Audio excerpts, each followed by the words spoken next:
صلی وسلم دائما ابدا على حبیبک خیر الخلق كلهم مولاي صل وسلم دائما ابدا على حبیبک خیر الخلق كلهم آمین۔ اللہ رب العزت ہمارا درود پاک بارگاہ مصطفیٰ صلی اللہ علیہ وسلم میں پیش فرمائے، اور اس کا صدقہ اللہ رب العزت ہمارے من کو نور، تزکیہ اور طہارت عطا فرمائے، اور ہم سب کو ایمان کی دولت سے مالا مال فرمائے، آمین۔ اعوذ باللہ من الشیطان الرجیم، بسم اللہ الرحمن الرحیم۔ اگر آپ آیت کی طرف توجہ رکھیں اور آیت مبارکہ سے اپنی آنکھوں کو زیارت دیں، اس نور کی، لوح محفوظ کی، اس سے انشاءاللہ اس نور کو دیکھنے سے اللہ تعالیٰ آپ کے بدن میں نور بھی اتارے گا اور شفا بھی اتارے گا۔ اور ساتھ یہ دعا بھی کیا کریں اللہ رب العزت سے، یا اللہ کریم جیسے یہ لوح محفوظ کا تو نے ہمیں دیدار کروایا ہے، مولا کریم اسی طرح ایک دن ہمیں چہرہ مصطفیٰ صلی اللہ علیہ وسلم کا دیدار بھی کروانا، اور پھر ہمیں حشر کے دن اپنے مکھڑے کا نظارہ بھی عطا فرمانا۔ آپ سمجھ رہے ہیں، ان چھوٹی چھوٹی کہتے ہیں نا نیتوں سے آپ اعلیٰ مرتبے اور مقامات پا سکتے ہیں۔ تو یہ راز کی باتیں ہوتی ہیں کہ آپ کو برسوں کا سفر جو ہے وہ لمحوں میں، اس طرح لمحوں میں اور نیتوں سے طے ہو جاتا ہے۔ آپ سمجھ رہے ہیں، نیتوں سے بھی سفر طے ہوتے ہیں۔ یہ آپ سوچیں بات، یہ گہری بات ہے کہ جب تک یعنی کہ ہم اگر اعلیٰ نیت کر لیں نا، جب ہم اعلیٰ نیت کر لیتے ہیں تو اس سے ہوتا کیا ہے، جو ہماری برسوں کی کمیاں، غفلتیں اور کوتاہیاں تھی وہ اللہ تعالیٰ درگزر فرما کر ہمیں وہی مقام اور درجہ عطا فرما دیتا ہے جو کہ برسوں کی محنت کے بعد ملتا ہے۔ لیکن یہ تب ہوگا جب آپ ساتھ ساتھ میرے ساتھ ساتھ نیتیں کرتے جائیں گے۔ جیسے آپ یہاں آئے، اگر آپ یہ نیت کر کے آئیں بیٹھیں کہ میں در مصطفیٰ صلی اللہ علیہ وسلم پر آیا ہوا ہوں، میں نور کی، رحمت کی، عزت کی، شفاعت کی خیرات لینے آیا ہوں، تو یہاں بیٹھنا آپ کا حضوری بارگاہ مصطفیٰ کا باعث بنے گا۔ تو اس طرح اللہ والے جو ہوتے ہیں وہ قدم بہ قدم رضائے خدا اور اتباع مصطفیٰ میں چلتے ہیں، اور پھر ان کا یہ سارا سفر اللہ للہ ہوتا ہے، اللہ کے لیے۔ تو یہ اس طرح ہوتا ہے عملی طور پر، یہ میں نے آپ کو آج سمجھایا۔ تو آیت مبارکہ ہے، آیت نمبر ہے 45، سورت ہے البقرہ۔ ہم قدم بہ قدم آیات سے گزر رہے ہیں، منزل بہ منزل گزر رہے ہیں۔ جیسے دنیا کی مثال لیں تو ہم گلیوں گلیوں سے گزر کر اپنی منزل یعنی اللہ کی رضا تک جا رہے ہیں، لیکن گلی سے ہم نے اسی گلی سے گزرنا ہے جو کہ اتباع مصطفیٰ صلی اللہ علیہ وسلم والی ہے۔ آپ سمجھ رہے ہیں، ہر آیت سے ہم نے کیا سودا لینا ہے؟ اتباع مصطفیٰ صلی اللہ علیہ وسلم۔ ہر آیت سے ہم نے کوئی نصیحت لینی ہے، کوئی ہدایت اور حکمت کی بات لینی ہے، اور وہ کیا ہوگی؟ ہر آیت سے ہم نے کیا لینا ہے؟ ادائے مصطفیٰ، رضائے مصطفیٰ، فنائے مصطفیٰ، وفائے مصطفیٰ، اتباع مصطفیٰ، اور پھر ہماری منزل ہوگی رضائے خدا۔ تو یہ سارا سفر آیات سے یوں چلتا ہے جس طرح میں نے آپ کو بتایا۔ تو اب آیت مبارکہ کا آغاز ہوتا ہے، اللہ رب العزت دیکھیں آیت 45 منزل ہے، یہ ایک درجہ ہے، یعنی سورۃ بقرہ کے اندر اللہ تعالیٰ یہ جو ہمیں آیات دکھا رہا ہے، یہ اس کو آپ یوں ہی سمجھیں کہ ہم 45ویں ہم منزل پر کھڑے ہیں، اور 45ویں درجے پر اللہ رب العزت ہمیں ایک راز کی بات سمجھا رہا ہے، ایک بہت گہری بات اللہ رب العزت ہمیں سمجھا رہا ہے، جسے کہتے ہیں نا اب تک کا حاصل گفتگو، اب تک کی جو 45 آیات گزری ہیں، 44 آیات گزری ہیں نا، اللہ رب العزت ان کا نتیجہ ہمارے سامنے رکھ رہا ہے۔ اور وہ کیا ہے؟ اللہ رب العزت فرماتا ہے وَاسْتَعِینُوا، اور تم مدد حاصل کرو، وَاسْتَعِینُوا مدد حاصل کرو، بالصبر صبر سے، بالصبر کا مطلب ہوتا ہے صبر کو ساتھ رکھنا، بس کا مطلب ہے ساتھ، با سے کسی چیز کے ساتھ زندگی گزارنی، بالصبر صبر کے ساتھ، صبر سے، والصلاۃ اور نماز سے، یعنی کیا؟ تم مدد حاصل کرو کس سے؟ صبر سے۔ اللہ تعالیٰ نے دو چیزیں ہمیں بتائیں، ہمارے لیے تجویز فرمائی ہیں۔ جیسے ڈاکٹر نسخہ دیتا ہے تو وہ بیماری کا علاج ہوتا ہے، اسی طرح اللہ رب العزت بھی ہمارے قلبی، روحانی اور نفسی بیماریوں کا اللہ تعالیٰ ہمیں علاج، یہ ہے شفا، اس کو کہتے ہیں قرآن سے شفا لینا۔ آپ سمجھ رہے ہیں؟ تو یہ ہے جب ہم آیات کو سمجھ کر فہم، ہم تفکر، تدبر، تفقع کریں گے نا، تو پھر ہمارے اندر تزکیہ کا مطلب ہوتا ہے شفا۔ جو شیطان نے اندر پردے اور حجابات اور وسوسے اور غم اور اندھیرے ڈالے ہوتے ہیں نا، جب ہم تزکیہ کی سٹیج پر آتے ہیں تو وہ پردے وہ ہٹ جاتے ہیں، پھر کیا ہوتا ہے؟ قرآن سے شفا مل جاتی ہے، قرآن کا نور قلب میں آ جاتا ہے۔ تو یہی اللہ رب العزت ہمیں سمجھا رہا ہے، جیسے ماں اپنے بچے کو سمجھاتی ہے نا، تو اللہ بھی ہمیں نصیحت فرما رہا ہے بڑی محبت کے ساتھ۔ ہمیں اللہ تعالیٰ ہمیں بخشش کا، اللہ تعالیٰ ہمیں کہتے ہیں نا اپنے ایمان کو بچانے کا اللہ ہمیں رستہ دکھا رہا ہے۔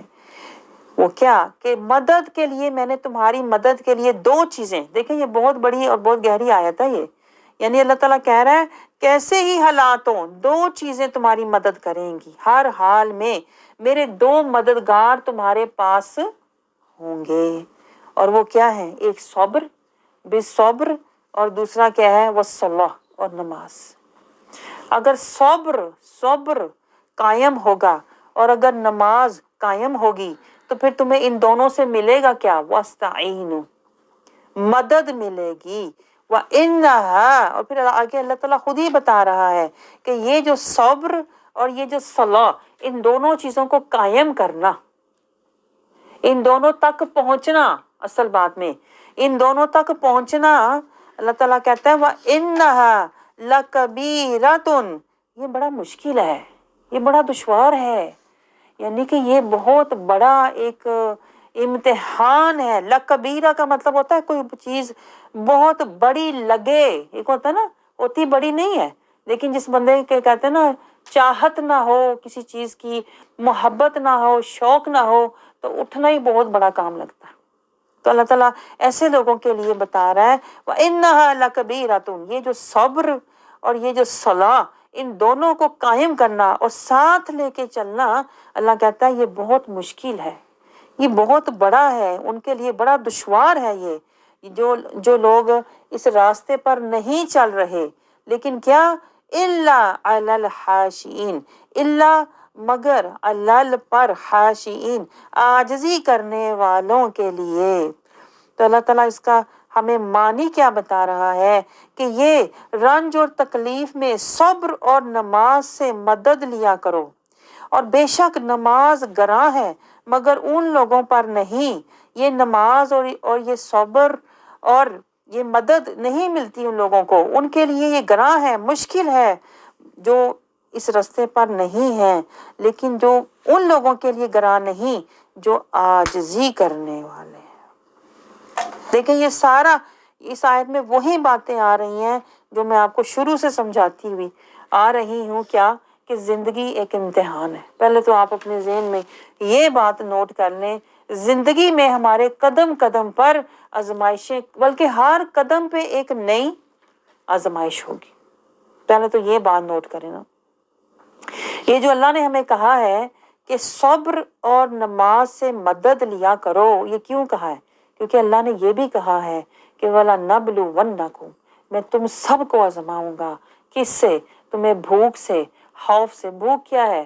یعنی کوئی ڈیزائر ہے، کوئی وش ہے، کوئی جائز حاجت ہے، وہ پوری نہیں ہوگی جائز، اللہ تعالیٰ نے کہا ہے حاجت پوری نہیں ہوگی۔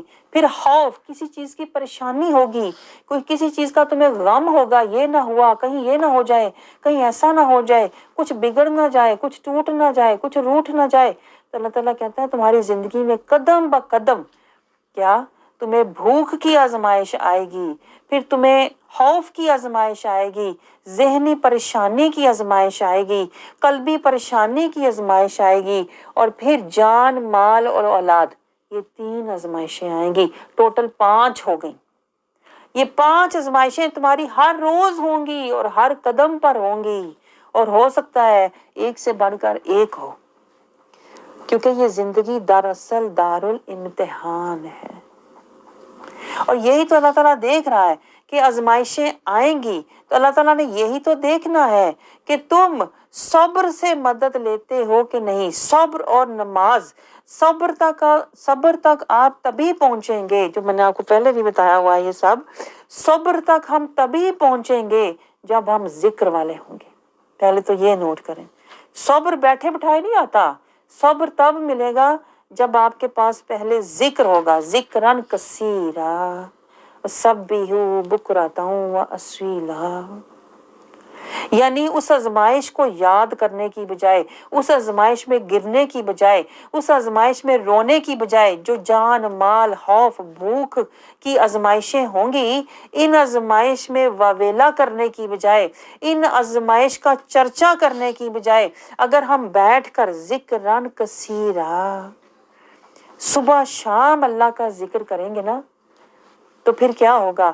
اس ذکر سے اللہ تعالیٰ آپ کے قلب کو نور عطا فرمائے گا۔ یہ بات گہری نوٹ کریں، جو اللہ کا ذکر ہے نا، ایک ایک حرف ہے، جیسے الحمدللہ یا سبحان اللہ یا لا الہ الا اللہ محمد رسول اللہ، آپ کو پتہ ہے ایک ایک حرف کے اندر نور ہے، کیونکہ یہ عام الفاظ نہیں ہے، یہ اللہ کا کلام ہے، یہ کلام ربی ہے، تو اللہ خود نور ہے نا، اللہ نور السماوات والارض۔ یہ بہت گہری بات میں آپ کو بتا رہی ہوں، جس کا ہمیں شعور بھی نہیں ہوتا۔ اللہ خود بھی نور ہے، اللہ کا کلام بھی نور ہے، اللہ کا محبوب بھی نور ہے۔ اور حشر کے دن رسول اللہ صلی اللہ علیہ وسلم نے فرمایا تھا، جو اللہ کا ذکر کرنے والے ہوں گے، جو وضو کرنے والے ہوں گے، طہارت والے ہوں گے، تقوی والے ہوں گے، خشیت والے ہوں گے نا، تو یہ اللہ کا نور ہی ان کے چہروں پر چمکتا ہوگا۔ اور اللہ کی زیارت بھی جب اللہ کے بندے کریں گے نا، تو وہ اللہ کو نور کی شکل میں دیکھیں گے، نور کی صورت میں اللہ سامنے آئے گا۔ تو جو ہمیں اللہ کے کلام سے آج مل رہا ہے، وہ کیا ہے؟ وہ نور ہے، اور نور سے پھر اللہ دور کرتا شیطان کا فتور ہے، اور قلب کو اللہ دیتا پھر طہور ہے، اور طہور سے پھر بندے کو ملتا سرور ہے۔ آپ سمجھ رہے ہیں؟ تو اس لیے اللہ کہہ رہا ہے صبر کرو، یعنی اس راستے پر چلو۔ صبر کا مطلب یہ نہیں کہ ایک دم میں صبر کر کے بیٹھ گیا، وہ تو پھر 2 منٹ کا ہی صبر ہوگا، پھر تیسرے منٹ بے صبری ہوگی، بے چینی ہوگی۔ تو جو اثر صبر ہے، اللہ جس کی بات یہاں کر رہا ہے نا، وہ ایک مقام کی بات اللہ کر رہا ہے کہ زندگی میں آزمائشیں، تکلیفیں، پریشانیاں، دکھ، غم آئیں گے، جان مال اولاد کے نقصان ہوں گے، لیکن کیا؟ تم اپنا رستہ سیدھا رکھنا، صراط المستقیم۔ اور وہ رستہ کیا ہے؟ وہ ہے ذکر، فکر، شکر، صبر، توکل اور رضا کے راستے پر تم چلتے جانا۔ اپنی گاڑی، زندگی کی گاڑی اسی روڈ پہ رکھنا، ذکر کے بعد آخرت کی فکر کرنا، دنیا کے خوف اور غم اور آزمائشوں کی فکر نہ کرنا۔ یہی تو بات آپ کو میں سمجھا رہی ہوں۔ شیطان ہر گھڑی آ کے بندے کو فکر لگاتا ہے۔ آپ کو پتہ ہے یہ جو وسوسے شیطان دل میں ڈالتا ہے، یہ جو وسوسے شیطان ڈالتا ہے نا، وہ دل میں فکر ہی ڈالتا ہے۔ اور فکر آپ کو پتہ ہے شیطان کس چیز کا ڈالتا ہے؟ پہلے تو وہ آزمائشوں کا ڈالتا ہے، دیکھ تیری قسمت حرام، ایسے شیطان آتا ہے ہمارے پاس، ہمیں پتہ ہی نہیں، ہم شیطان کے اتنے عادی ہو گئے ہوئے کہ جس دن شیطان نہ آئے تو ہم کہتے ہیں آج کوئی دن چڑھیا نہیں میرا، اتنے ہم شیطان کے عادی ہو گئے ہیں کہ دن وہ شروع ہی ایسے کرتا ہے، جو چیز نہیں ہے نا زندگی میں، شیطان لا جی تیرے پاس تو یہ نہیں ہے، تیرے پاس تو وہ بھی نہیں ہے۔ یعنی شیطان ڈھونڈ ڈھونڈ کے وہ چیزیں ہمیں دکھاتا ہے۔ جیسے آنکھ میں آپ ایک بال ڈال دو نا، تو وہ انسان کو تکلیف دیتا رہتا ہے، ایسے شیطان کرتا ہے۔ جو کمی ہے، جو محرومی ہے، جو اللہ تعالیٰ کی طرف سے آزمائش ہے، اسی کو شیطان لا کے ہمارے قلب پر اور ہمارے دماغ پر مارتا رہتا ہے، یہاں تک کہ ہم اس کے بارے میں سوچنا شروع ہو جائیں۔ جب سوچیں گے تو پھر فکر،